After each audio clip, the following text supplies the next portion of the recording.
Video तीसरे sad के ఇప్పుడు పంచశీల ప్రార్థన ఉంటుంది పైకి వచ్చి అందరూ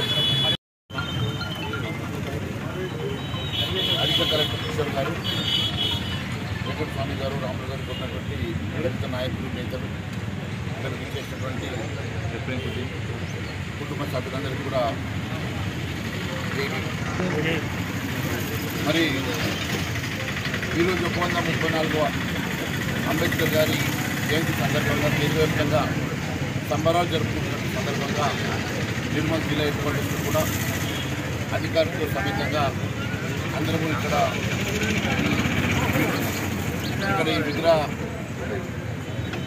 అంబేద్కర్ విగ్రహం దగ్గర వారికి నివాళులు అర్పించడమే కాకుండా వారి సంబరాలు జరుపుకుంటున్న సందర్భంగా అందరికీ నేను ధన్యవాదాలు తెలియజేస్తా ఉన్నాను. మరి డాక్టర్ బాబాసాహెబ్ అంబేద్కర్ గారు వారి చరిత్ర మీ అందరికీ తెలుసు. భారతదేశంలో ఒక రాజ్యాంగం రచించడమే కాకుండా అందరికీ ఆదర్శంగా నిలిచి ప్రపంచంలోని అనేకమైనటువంటి రాజ్యాంగాలను చదివి మరి భారతదేశానికి అమూల్యమైనటువంటి రాజ్యాంగాన్ని రచించినటువంటి గొప్ప మేధావి డాక్టర్ బాబాసాహెబ్ అంబేద్కర్ గారు. వారికి దేశంలో జరిగినటువంటి అనేకమైనటువంటి అవమానాలు మీకు తెలుసు. మరి వారిని ఓడించడానికి కూడా జరిగినటువంటి రాజకీయ కుట్రలు మీకు తెలుసు.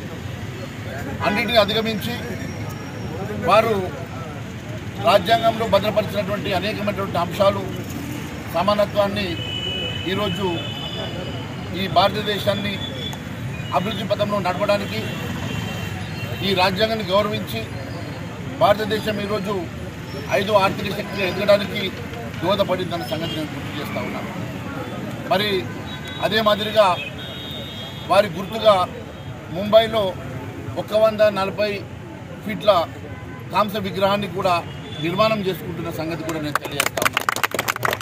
అంతేకాకుండా వారి పేరు మీద దళిత బిడ్డల కోసం విదేశాల్లో చదువు కోసం ప్రత్యేకమైన నిధులే కాకుండా వారి కోసం దాదాపు 56,000 కోట్ల రూపాయలతోటి దేశవ్యాప్తంగా వారి విద్య కోసం మరి కేంద్ర ప్రభుత్వం వెచ్చిస్తున్న సంగతి కూడా నేను మీకు తెలియజేస్తా ఉన్నాను.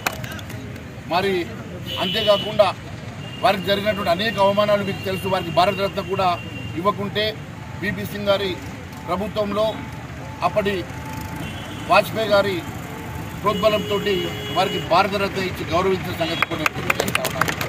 మరి అంత గొప్ప నాయకుడు ఈరోజు భారతదేశం పుట్టినందుకు మనం గర్వించాలి. వారి బాటలో మనం అందరం నడవాలి. అంతేకాకుండా వారు ఇచ్చినటువంటి ఈ రాజ్యాంగ గ్రంథాన్ని మనం గౌరవించి వారికి వారు రచించినటువంటి గ్రంథాన్ని గౌరవించడమే కాకుండా వారి బాటలో మనందరం కూడా యువత కూడా ముందుకు తీసుకెళ్లాలని చెప్పి